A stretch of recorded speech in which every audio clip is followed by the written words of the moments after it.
I didn't know why I was stuck, but I was stuck.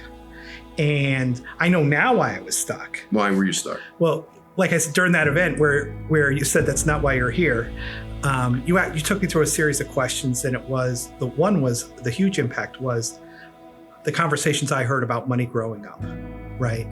And that money was security. So part of that resistance was letting go of money to go to another level.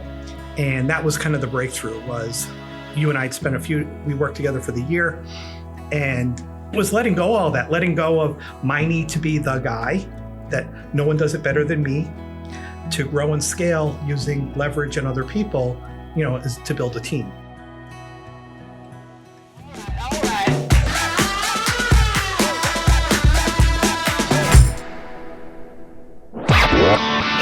You're listening to the Successful Mind Podcast.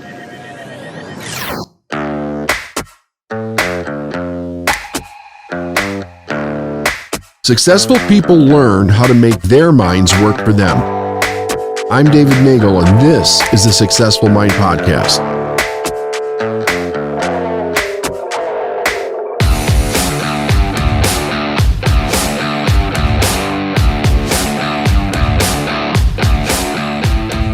Hey, Mike, how you doing? Great to see you again, my friend. Thanks for doing this. Really great to see you. I'm honored to do this. What have you been up to?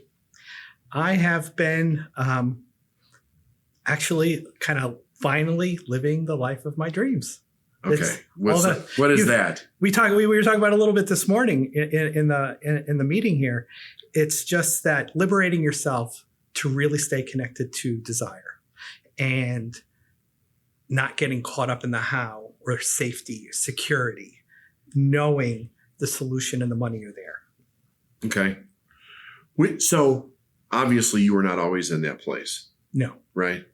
Tell me about where you were when we first met and we started working together. So I had, in the late 2008, 2009, around the recession, you had a bunch of audios. I bought a bunch of your stuff. I never went to an event.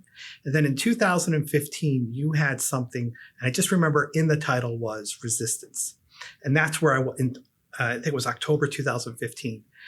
And I said, I'm going to go to this event because this is what I'm experiencing. I had success, and success always came from working hard. Even though I had my own business, I felt 100% dependent upon myself, especially in my newer business. And I went to that seminar in December, Fort Lauderdale or Hollywood. And the one thing I remember you said there, which was like a light switch for me, is nothing will happen till you make a decision. Because I didn't want to decide, right? I had all these options. I had all these things I wanted to do, but I wouldn't just make a decision. And then I decided then to make an investment in myself, to spend a day with you. And then we did in Montreal. Yeah. And I remember going to that event with what I thought was what I wanted to cover. You looked at me and you go, that's not why you're here. Because I was still in resistance. Right. But that day was a real breakthrough. It was, yeah. Was there something that indicated to you where you recognized this is the problem I'm having? I'm in resistance. It sounds like you knew that there's different ways that I'm going, but I'm not making a decision. Otherwise, you wouldn't have heard that, right? Yeah, because I didn't know why I was stuck, but I was stuck. And I know now why I was stuck. Why were you stuck? Well, like I said, during that event where you said that's not why you're here, you took me through a series of questions, and the huge impact was the conversations I heard about money growing up, right? And that money was security. So part of that resistance was letting go of money to go to another level. And that was kind of the breakthrough. Was you and I had spent we worked together for the year, and was letting go of all that, letting go of my need to be the guy, that no one does it better than me, to grow and scale using leverage and other people, is to build a team. Right. And then the outcome of that, as you began to work through those things, how did your life change? And how did your business change? Well, there are two things going on in parallel. What I did at that meeting, I don't know if I ever told you this, because I said, how do I get out of this? Like, I can see money's controlling me, and I can see the things around money were controlling me. And you go, well, it's a subconscious belief based on a lifetime of very loving parents, grandparents. And how do you let go of that? He goes, you have to disprove it. He goes, so go spend money and you'll see it come back. Yeah. And so I made a resolution that for 1 year, whatever I wanted, I would buy. Now, I didn't want Lear jets and super yachts, and Right. but I could go to a store and I could pick up a coffee mug and go $20. This isn't worth $20, right? I'd pay 10. Yeah. Right? Yeah. And it was whatever it was, I had to buy it. Whatever it was, I had to buy it. And the big test was there was an auction at a charity to throw out the first pitch at Fenway Park. 20 tickets. It was a whole event. And I nudged my friend. I go, oh, that'd be really neat for my son, Christopher. And I'm like, crap, I have to buy it. Because I knew it'd be like $10,000, $15,000, right? Yeah. And that's what it was. And it was just like, I'm just buying it. And then what we did was we actually had a really good month in business. And I kept seeing that whenever I invested in myself or went and followed desire, out of nowhere, I'd have a client pay in full. Yeah. And it would just like replace the money. And you said, if you do this in faith, so I had to do it in faith in you in faith. Right. Yeah. Believe in my belief. Believe in your belief. Yeah. Right. I think this is what Proctor told you. That's what he told me. Right. And believe in your belief in me. And that like, I know this never fails. So why would it start with me failing? And every time I've done that, and that was 6 or 7 years ago, it's like, I want it. I know the money will show up. I want it. And it's not like I sit there in the room and I'm like manifesting money. You continue to take action. Yeah. Yeah. It's not money for nothing. There's a reason. There's a reason behind it. And the thing is that it's really wild because I remember being on the same side of that thing that you were talking about and having to hand that credit card over in faith, thinking to myself, I must be the biggest idiot on the planet to believe this, that this is how it actually works. And then finding out that it was extraordinary. And then I was like, why? How is it that everybody doesn't know this?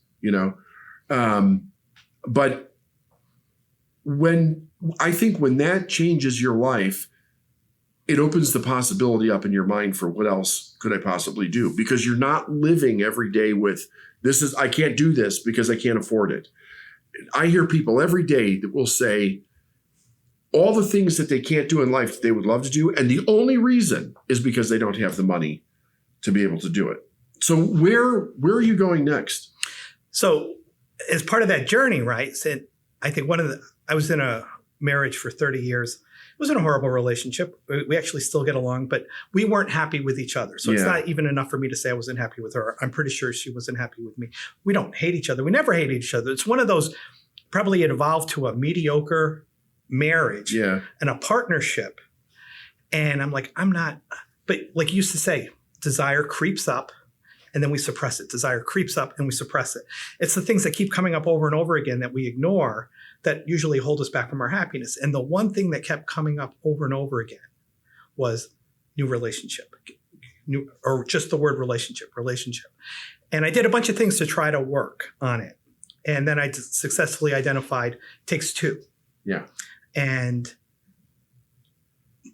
my old version of me would have never let go of the half of the amount of money I needed to get happiness, right? So to walk away from that, not just the financial side, but all the judgments from friends and family and how can you do this and your kids versus just stepping into who I really felt I was. And I couldn't have done that without those earlier steps. Yeah. So that helped build the belief to make that decision. Yes. That's a tough decision for people. It's the hardest decision I ever made. Same with me. Understanding that, well, for me, it was, why am I in these relationships? Like, what is it that has got me so tolerant of what is obviously not working, right? And then making the decision to go in a completely different direction. So, well, I'm glad to hear that. I mean, that's a great thing. What's next now? Well, next now is once I release that, the love of my life shows up. Love of your life shows up. Right there. That's fantastic. Congratulations. That's amazing. And it's somebody kind of just in harmony and alignment along the same principles that you teach about abundance. And, we've had a lot of struggles because we're both coming over old paradigms of what a relationship should be, versus and then just forging ground to recreate. Yeah, and not dragging past relationships into current relationships type thing. That's fantastic, man. That's great. Congratulations. And then now this is kind of what I wrote about. What I wanted clarity is I know there's another level. I'm not exactly sure what it is for me to take not only this business or potentially even another business. So you're waiting for that to come in. Any idea on what you think you need to clear for it to come in? That's why I'm here today. That's why you're here today. We still have half a day to work. We still have half a day. That's true. But it is around, I think, I've had a few things that I've taken action on. And as you know, I've done a lot of work with kids. Right. And that has been amazing. Yeah. And that's I know that's so close to your heart. It's not a compensation. That's just an ability. I don't want to say to give, but just to serve. Yeah. Yeah. Where I get tremendous joy out of it, where I don't need the compensation. But I also think there's higher level entrepreneurs, and this is what one of Francis's gifts are, where I think we'd be a great team, is that mindset and technique wise on building companies, which we're doing in the RecruiterU. Right. But it's a smaller niche. How do we grow beyond that niche? How do we impact people at a higher level? That's great. Well, congratulations. Thank you. On to the future, my man. Thank you. So that's why you've been so effective. I'm sitting here and I'm stuck with these real sticky problems. Yeah. Well, we're going to unstick them after lunch. Thanks. You're welcome. All right.